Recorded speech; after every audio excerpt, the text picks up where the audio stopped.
پاکستان کو غیر مستحکم کرنے کے لیے، پاکستان کی نظریاتی سرحدوں کو کمزور کرنے کے لیے، پاکستان میں انتشار پھیلانے کے لیے، پاکستان کی سالمیت اور پاکستان کے وجود اور پاکستان کی بقا کو خطرے میں ڈالنے کے لیے، کیونکہ پاکستان عالم اسلام کا قلعہ ہے، تو اصل مقصد تو پاکستان کو غیر مستحکم کرنا ہے۔ آپ ہتھیاروں کے ساتھ کسی قوم کے ساتھ لڑائی کرنے نہیں جاتے۔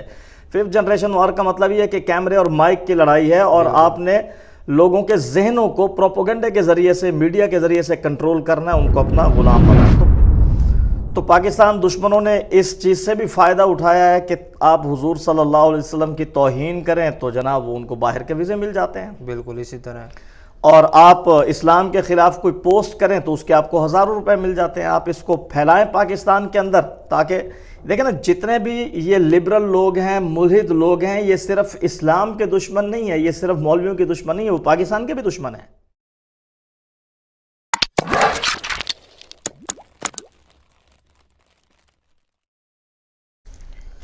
السلام علیکم ناظرین، کیا حال ہے؟ خیریت سے ہیں؟ آج ہمارے ساتھ اس وقت موجود ہیں استاد جی حضرت مولانا ندیم الرشید صاحب، جن سے ہم ایتھیزم کے بارے میں کچھ سوالات کریں گے، اور استاد جی ہمیں اس بارے میں کچھ رہنمائی فرما دیں گے۔ اور استاد جی کی کتاب ہے یہ میڈیا کے مغالطے، جو کہ استاد جی نے لکھی ہوئی ہے، اور بہت ہی اہم کتاب ہے، اور اس کے اسباق انشاءاللہ العزیز اگلے ہفتے استاد جی کے چینل پر مستقل طور پر آنا شروع ہو جائیں گے، جس سے آپ بہت ہی فائدہ اٹھا سکتے ہیں۔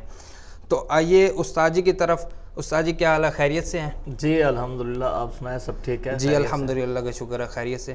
استاد جی میرے کچھ سوالات تھے آپ سے پوچھنے کہ الحاد، ایتھیزم، یہ جو آج کل ہے، یہ کیا چیز ہے؟ اس کے بارے میں یہ ہے کیا چیز؟ بسم اللہ الرحمن الرحیم۔ ایتھیزم بنیادی طور پر ایک فکر کا نام ہے، ایک نظریے کا نام ہے، ایک ایسے نظریے کا نام ہے جس کے تحت انسان باقاعدہ زندگی گزار رہا ہوتا ہے۔ صحیح۔ اور اس نظریے میں ہوتا کیا ہے، اس نظریے کی تعلیمات کیا ہیں؟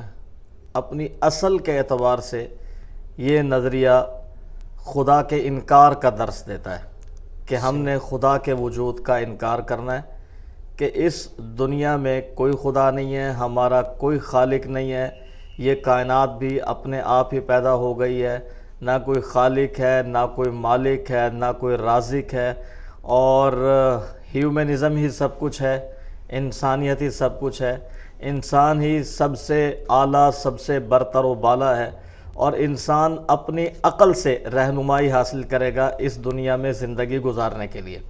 اور جب ہم اس کو پاکستانی معاشرے میں دیکھتے ہیں تو آج کل ہمارے ہاں بھی بہت سارے لوگ سوشل میڈیا سے متاثر ہو کر، بالخصوص نوجوانوں کا ایک بڑا طبقہ، یونیورسٹیز، کالجز کے طلباء، وہ ایتھیزم کی طرف مائل ہو چکے ہیں یا ایتھیسٹ ہو چکے ہیں۔ تو اگر ہم اپنے معاشرتی سماجی پس منظر میں اس کو جاننے کی کوشش کریں کہ ایتھیزم کیا ہے، تو عقیدہ توحید، عقیدہ رسالت اور عقیدہ آخرت کا انکار کرنا، ان تینوں عقائد کا انکار کرنا، یا ان تینوں عقائد میں سے کسی ایک عقیدے کا انکار کرنا، یہ ایتھیزم ہے۔ اور ہماری زبان میں اس کو الحاد جدید بھی کہا جاتا ہے۔ تو الحاد جدید کا کیا مطلب ہے؟ اللہ کا انکار، جناب رسول اللہ صلی اللہ علیہ وآلہ وسلم کی رسالت کا انکار، عقیدہ آخرت کا انکار، کہ اللہ تعالیٰ نے قیامت کوئی قائم نہیں کرنی، اور نہ ہی ہمیں قیامت کے دن مرنے کے بعد دوبارہ اٹھنا ہے اور اللہ تعالیٰ کے حضور پیش ہونا ہے۔ تو ان تینوں عقائد کا جب ہم انکار کر دیتے ہیں تو اس کے نتیجے میں پھر وحی کا بھی انکار ہو جاتا ہے، پھر فرشتوں کا بھی انکار ہو جاتا ہے، پھر رسولوں کا بھی انکار ہو جاتا ہے، پھر تمام اسلامی تعلیمات کا انکار ہو جاتا ہے۔ مطلب ہر چیز کا انکار، کہ یہ کہتے ہیں کہ انسانیت ہی سب کچھ ہے۔ جی ہاں، انسانیت ہی سب کچھ ہے، اور ان کو یہ پتہ نہیں ہے کہ انسانیت سکھائی ہی دین نے ہے۔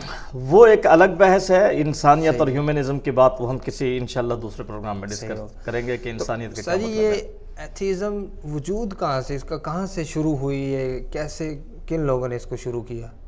دیکھیں، قدیم زمانے سے کچھ لوگ چلے آ رہے ہیں جن کو ہماری قدیم اسلامی تاریخ کی اصطلاح میں یا اسلامی علوم میں ان کو دہریہ بھی کہا جاتا ہے، جو یہ کہتے تھے کہ وقت ہی سب کچھ ہے، زمانہ ہی ہمیں مارتا ہے، زمانہ ہی ہمیں پیدا کرتا ہے، اور وہ وقت کی لا تخلیقی اور لا فانی صفت کے قائل تھے۔ لا تخلیقی کا مطلب کیا ہے کہ زمانے کو کسی نے پیدا نہیں کیا، صحیح، اور لا فانی کا مطلب کیا ہے، زمانہ کبھی فنا نہیں ہونے ہوگا۔ والا نہیں۔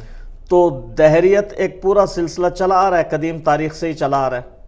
یونانی بھی کچھ لوگ اس میں تھے، حضور صلی اللہ علیہ وآلہ وسلم کے زمانے میں بھی کچھ لوگ وہ دہریت تھے، اگرچہ بہت سارے لوگ اللہ تعالیٰ کے وجود کو بھی مانتے تھے۔ قرآن پاک میں بھی سورہ جاثیہ میں بھی ان کا تذکرہ آیا ہے۔ اور یہ ایتھیزم جس کا واسطہ ہمیں ہے، یا جو ہمارے لیے اس وقت چیلنج بنا ہوا ہے، یہ کہاں سے آیا ہے؟ تو یہ جدید مغربی تہذیب کے بطن سے اس نے جنم لیا ہے۔ صحیح، مغرب یورپ کی ایک پوری تاریخ ہے، ایک پورا تناظر ہے کہ جب انہوں نے مذہب سے جان چھڑوائی اور جدیدیت کو اختیار کیا، اور پھر وہ عقل پرستی کی طرف آئے، یعنی جس کو ہم کیا کہتے ہیں، ریشنلزم کی طرف آئے، حواس پرستی کی طرف آئے، جب وہ امپیریسزم کی طرف آئے، جب وہ پوسٹ ماڈرنزم کی طرف آئے، اور بہت سارے ایسے فلسفے پیدا ہو گئے کہ جنہوں نے کسی نہ کسی طرح سے خدا کے وجود کا انکار کر دیا، یا اپنی جان انہوں نے خدا سے چھڑانا شروع کر دی، یا اپنے معاملات سے انہوں نے خدا کو بے دخل کرنا شروع کر دیا۔ تو آہستہ آہستہ ان تمام فلسفوں کا نتیجہ وہ ایتھیزم کی صورت میں ہمارے سامنے آیا۔ پھر ایک ایتھیزم ہے اور ایک نیو ایتھیزم ہے۔ نیو ایتھیزم وہ 20ویں صدی کی ایک مغربی مصنفین کی ایک تحریک ہے، مذہب بیزاری کی، خدا کے انکار کی، جس میں یہ سیم ہیرس، رچرڈ ڈاکنز اور کرسٹوفر ہیجز وغیرہ یہ لوگ، اور ڈینیل ڈینٹ وغیرہ، یہ 4 لوگ اس کے بڑے شمار ہوتے ہیں۔ اب انہوں نے نئی شروع کی ہے نیو ایتھیزم، یعنی بنیاد اپنی اصل کے اعتبار سے تو یہ بھی ایتھیزم ہی ہے، الحاد ہی ہے، لیکن 9/11 کے بعد یہ لوگ کھڑے ہوئے اور انہوں نے کہا کہ جناب دنیا میں جو مذہب ہے وہ دہشت گردی کا سبب ہے، اور وہ انسانیت کے خلاف ہے، اور انسانوں پر ظلم کرنے کا سبب ہے، لہٰذا مذہب سے جان چھڑانی چاہیے۔ صحیح، تو مذہب سے جان چھڑانے کا مطلب وہ بنیادی طور پر خدا ہی سے جان خدا چھڑانا کا ہے۔ انکار کرنا۔ تو ہمارے ہاں جو الحاد آیا ہے یہ مغرب سے آیا ہے۔ صحیح، یعنی کہ پاکستان کی اس کی کوئی وجود نہیں ہے پاکستان، یعنی پاکستان میں لوگ ملحد تو ہو رہے ہیں، لیکن یہ فکر کو جیسے قادیانی کی فکر پاکستان میں پیدا ہوئی، تو یہ اس طرح کی، یا منکرین حدیث کی فکر، پرویزی کی فکر پاکستان کے اندر پیدا ہوئی، تو یہ الحاد نے جنم ہمارے ہاں سے نہیں لیا، جنم اس نے مغربی تہذیب سے لیا ہے، یورپ سے لیا ہے۔ ویسٹ کی پوری وہ فلسفی اور جو یعنی ویسٹ کی جو پوری سویلائزیشن ہے، تہذیب ہے، وہاں سے یہ نکلا ہے۔ صحیح۔ تو استاد جی، یہ کالج یونیورسٹیوں میں آج کل جو طلباء ہیں، وہاں کے اسٹوڈنٹ ہیں، ان کا رجحان اس طرف بہت زیادہ کھنچا جا رہا ہے آج کل، اس کی کیا وجہ ہے؟ دیکھیں اس کی بہت ساری وجوہات کہ ہیں۔ یہ اپنے آپ کو آزادی دلانا چاہتے ہیں، کیا مطلب ہے اس کا؟ جی ہاں، اس کی بہت ساری وجوہات ہیں۔ سب سے پہلی وجہ تو یہ ہے کہ ہمارے ہاں جو الحاد پرموٹ ہونا شروع ہوا ہے، یا اس نے فروغ پانا شروع کیا ہے، تو وہ سوشل میڈیا کے آنے کے بعد ملحدین کے بہت سارے پیجز بنے، فیس بک پر، واٹس ایپ وغیرہ پر وہ ایکٹیو ہوئے، یوٹیوب کے اوپر وہ ایکٹیو ہوئے، اور انہوں نے اسلام کے خلاف غلط باتیں کرنا شروع کر دی، اللہ تبارک و تعالیٰ کے وجود کے اوپر اعتراضات وغیرہ اٹھانے شروع کیے۔ صحیح۔ تو جو لوگ ان کے پیجز پر گئے، ان کے ذہنوں میں شکوک و شبہات پیدا ہوئے نوجوانوں کے۔ اب چونکہ ہمارے نوجوان وہ مذہب سے بھی دور ہیں، مدارس سے بھی دور ہیں، مذہبی تعلیم سے بھی دور ہیں، وہ کسی روحانی تحریک کے ساتھ، کسی بزرگ کے ساتھ، کسی خانقاہ کے ساتھ وابستہ ہی نہیں ہوتے، تو یہ اعتراضات بنیادی طور پر یہ بھی روحانی بیماری ہی کا ایک دوسرا نام ہے۔ یعنی جو آدمی شکوک و شبہات کا، اعتراضات کا شکار ہو جاتا ہے، اصل میں وہ روحانی طور پر بیمار ہو جاتا ہے۔ تو روحانی بیماری کے علاج کے لیے خانقاہ کے ساتھ، اللہ والوں کے ساتھ، علماء کے ساتھ، مدارس کے ساتھ تعلق اور ربط وغیرہ ضروری ہوتا ہے۔ تو ہمارے نوجوان جب ان کے پاس دین کا علم نہیں تھا، اور یہ سوشل میڈیا پر انہیں اسلام کے حوالے سے اعتراضات کا سامنا کرنا پڑا، تو اب ان کے ذہن میں نا ایک کشمکش سی شروع ہو گئی، شک و شبہات، شکوک و شبہات پیدا ہونا شروع ہو گئے۔ اب پھر 2 طرح کے لوگ سامنے آئے۔ بعض تو وہ لوگ تھے کہ جنہوں نے ان شکوک و شبہات کو قبول کر لیا، یہ وہ لوگ تھے جو پہلے سے ہی ایک طرح کی آزادی اور دین بیزاری اور اس طرح کی چیزوں میں مبتلا تھے۔ اچھا، بعض لوگ ایسے تھے جب ان کے سامنے اعتراضات آئے تو انہوں نے علماء سے رابطہ کیے بغیر، علم حاصل کیے بغیر، دین کی پختہ تعلیم حاصل کیے بغیر خود ہی ان کے ساتھ مناظرے اور مباحثے اور ڈیبیٹس وغیرہ شروع کر دی. تو چونکہ علم نہیں تھا تو آگے چل کر وہ پھنس گئے. وہ سارے کے سارے ریشنل آرگیومنٹس ہوتے ہیں، عقلی دلائل ہوتے ہیں، جس کے نتیجے میں ہاں وہ پھنس گئے. تو جب وہ پھنسے تو پھر اس کے بعد وہ خود ملحد ہونا شروع ہو گئے. حالانکہ اگر آپ الحاد کو کاؤنٹر کرنا چاہتے ہیں، اس کو جواب دینا چاہتے ہیں، تو آپ بھرپور تیاری کے ساتھ جائیں، بالکل پڑھ کر جائیں. آپ کے پاس دین کا علم ہونا چاہیے. اور علماء اس طور پر، حالانکہ یہ جامعۃ الرشید میں بھی ہمارا ایک شعبہ ہے یہاں پر، اس میں بھی باقاعدہ اس پہ ایک درس ہوتا ہے، باقاعدہ علم حاصل. جی ہاں، باقاعدہ اب تو دینی مدارس کے اندر وہ رد الحاد کے کورسز وغیرہ ہونا شروع ہو گئے. علماء نے اس کو پڑھانا شروع کر دیا. اور بھی بہت سارے ہمارے یونیورسٹیز کے ساتھی، پڑھے لکھے سنجیدہ ساتھی، دیندار ساتھی، وہ اگرچہ دنیاوی تعلیم یافتہ ہیں لیکن وہ بڑے مخلص مسلمان ہیں، وہ اس طرف متوجہ ہوئے ہیں. اور ان لوگوں نے ان ملحدین کو چیلنج کیا ہے کہ آ کر ہمارے ساتھ بات کریں، ڈیبیٹس کریں. اور ملحدین بھاگیں ان سے، ان کے اعتراضات کے سامنے، وہ ان کے سوالات کے سامنے ٹک نہیں سکیں، ان کے سارے اعتراضات ختم ہو گئے. مطلب علماء کے ساتھ عام عوام اور یہ یونیورسٹی اور کالج کے طلباء، اسٹوڈنٹ ہیں، ان کو رابطے میں رہنا چاہیے علماء کے ساتھ. جی ہاں. اور دوسرا، ہم چونکہ اسباب پر بات کر رہے ہیں نا کہ یہ کیوں پھیلا پاکستان کے اندر، پھر اس کی ایک بڑی وجہ وہ بے روزگاری بھی ہے. صحیح. یعنی یہ الحاد کو ہمارے ہاں باقاعدہ طور پر پروموٹ کیا جا رہا ہے. اس کے پیچھے طاغوتی قوتیں ہیں، اس کے پیچھے بہت پیسہ ہے، اس کے پیچھے تنظیمیں ہیں. ایسے نہیں کہ یہ کوئی خود کاشتہ فصل ہے جو اپنے آپ بڑھتی پھلتی پھولتی جا رہی ہے. اس کو ایک پورے پلاننگ کے تحت پاکستان کو غیر مستحکم کرنے کے لیے، پاکستان کی نظریاتی سرحدوں کو کمزور کرنے کے لیے، پاکستان میں انتشار پھیلانے کے لیے، پاکستان کی سالمیت اور پاکستان کے وجود اور پاکستان کی بقا کو خطرے میں ڈالنے کے لیے، کیونکہ پاکستان بالکل عالم اسلام کا قلعہ ہے. تو اصل مقصد تو پاکستان کو غیر مستحکم کرنا ہے، پاکستان کو انتشار کا شکار کرنا ہے. اور یہ ہمارے نوجوان یہ دنیا کی دوسری بڑی آبادی شمار ہوتے ہیں. مغرب کے اندر تو جب وہاں مذہب بیزاری پیدا ہوئی، خاندانی نظام کا خاتمہ ہوا، نوجوان آبادی تو بہت کم ہے. ملحدین جاپان کی مثال دیتے ہیں تو وہاں بوڑھوں کی آبادی سب سے زیادہ ہے، نوجوانوں کی آبادی تو کم ہے. تو نوجوانوں کی آبادی کے کم ہونے کا مطلب یہ ہے کہ بیمار بڑھ رہے ہیں اور تندرست کم ہو رہے ہیں. کھانے والے بڑھ رہے ہیں، کمانے والے کم ہو رہے ہیں. اور یہ لوگ جب جلدی، جو اب جوان ہیں یہ بھی پھر بوڑھے ہو جائیں گے، نئی نسل پیدا نہیں ہو رہی. تو ان کے لیے پھر اس قوم کے لیے، اس ملک کے لیے اپنے وجود کو برقرار رکھنے کا ایک بڑا مسئلہ ہے. عالم اسلام کو اللہ تبارک و تعالیٰ نے نوجوان آبادی دی ہے، بالکل، اور ان کے ذہن بھی جوان ہیں اور ان کے جذبات بھی جوان ہیں. یہ پاکستان کو دنیا کے باوقار طاقتور ترین ممالک اور اقوام کی فہرست میں لا سکتے ہیں، کھڑا کر سکتے ہیں. اسی طرح تو یہ الحاد کا مقصد صرف اسلام کو نقصان پہنچانا نہیں ہے، اس کو ایک ہتھیار کے طور پر استعمال کیا جا رہا ہے تاکہ پاکستان کے اندر انتشار پیدا کیا جائے. تاکہ یہ جو اسلام کا ایک قلعہ ہے، ہاں بالکل، کیونکہ 5th جنریشن وار ہے نا. 5th جنریشن وار میں آپ ہتھیاروں کے ساتھ کسی قوم کے ساتھ لڑائی کرنے نہیں جاتے. 5th جنریشن وار کا مطلب یہ ہے کہ کیمرے اور مائک کی لڑائی ہے، اور آپ نے لوگوں کے ذہنوں کو پروپیگنڈے کے ذریعے سے، میڈیا کے ذریعے سے کنٹرول کرنا ہے، ان کو اپنا غلام بنانا ہے. تو بے روزگاری چونکہ پاکستان میں بہت زیادہ ہے، تو پاکستان دشمنوں نے اس چیز سے بھی فائدہ اٹھایا ہے کہ آپ حضور صلی اللہ علیہ وسلم کی توہین کریں تو جناب وہ ان کو باہر کے ویزے مل جاتے ہیں. بالکل اسی طرح. اور آپ اسلام کے خلاف کوئی پوسٹ کریں تو اس کے آپ کو ہزاروں روپے مل جاتے ہیں. آپ اس کو پھیلائیں پاکستان کے اندر، تاکہ دیکھیں نا جتنے بھی یہ لبرل لوگ ہیں، ملحد لوگ ہیں، یہ صرف اسلام کے دشمن نہیں ہیں، یہ صرف مولویوں کے دشمن نہیں ہیں، وہ پاکستان کے بھی دشمن ہیں. آپ اگر ان کے گروپوں میں جائیں تو وہ پاکستان کے لیے بڑے برے برے الفاظ استعمال کر رہے ہوتے ہیں. وہ پاکستان کے اداروں کے لیے جو پاکستان کے استحکام کا سبب ہے ان کے لیے بڑے برے برے الفاظ استعمال کر رہے ہوتے ہیں. صحیح. تو بے روزگاری بھی ایک بڑی وجہ ہے، دین بیزاری ایک بڑی وجہ ہے، اور بے روزگاری ایک بڑی وجہ ہے. آزادی، اب ملحد ہے نا، اس کو جب یہ جواز مل گیا کہ کوئی خدا نہیں ہے، لہٰذا اب میں شراب پیوں یا میں کسی لڑکی کے ساتھ ناجائز تعلقات قائم رکھوں یا میں اپنی زندگی اپنی مرضی سے جس طرح سے مرضی گزاروں، کوئی مجھے روکنے والا نہیں ہے. تو یہ بھی ہاں، جو میرا دل کرتا ہے میں وہ کروں، جانوروں والی زندگی گزاروں یا جس طرح کی زندگی بھی گزاروں، کوئی میرے اوپر پابندی نہیں ہے. تو یہ آزادی بھی ایک بڑی وجہ ہے.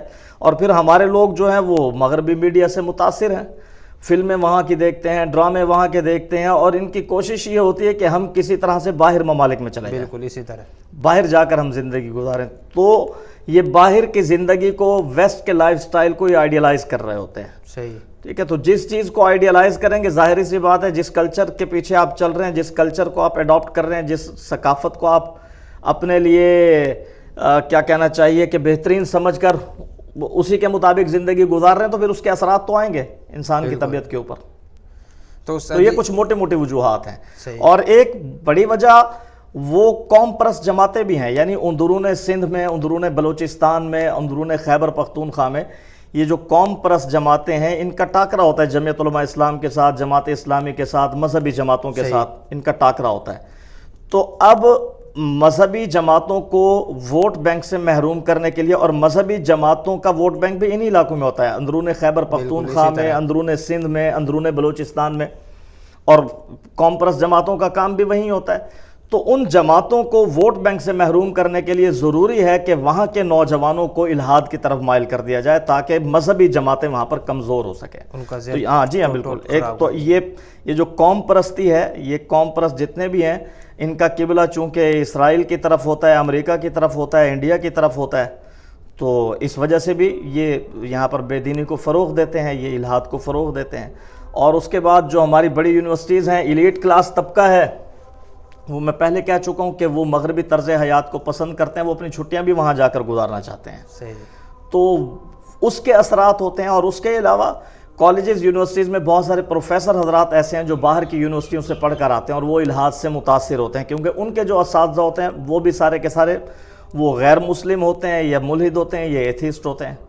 تو وہ جب وہاں سے باہر سے پڑھ کر آتے ہیں تو یہاں جب آتے ہیں تو ذہن پوری طرح بدل چکا ہوتا ہے. جی ہاں، آگے پھر وہی نظریہ وہ اپنے شاگردوں میں منتقل کرتے ہیں. اور بہت ساری ایسی تحقیقات بھی سامنے آ رہی ہیں کہ انگریزی پڑھانے والے اساتذہ کو فلاں ملک اتنے پیسے دینے کی کوشش کر رہا ہے، فلاں ملک یہ کرنے کی کوشش کر رہا ہے، اور مقصد پھر وہی پیچھے بین الاقوامی ایک سازش آ جاتی ہے جس کا مقصد پاکستان کو کمزور کرنا ہے.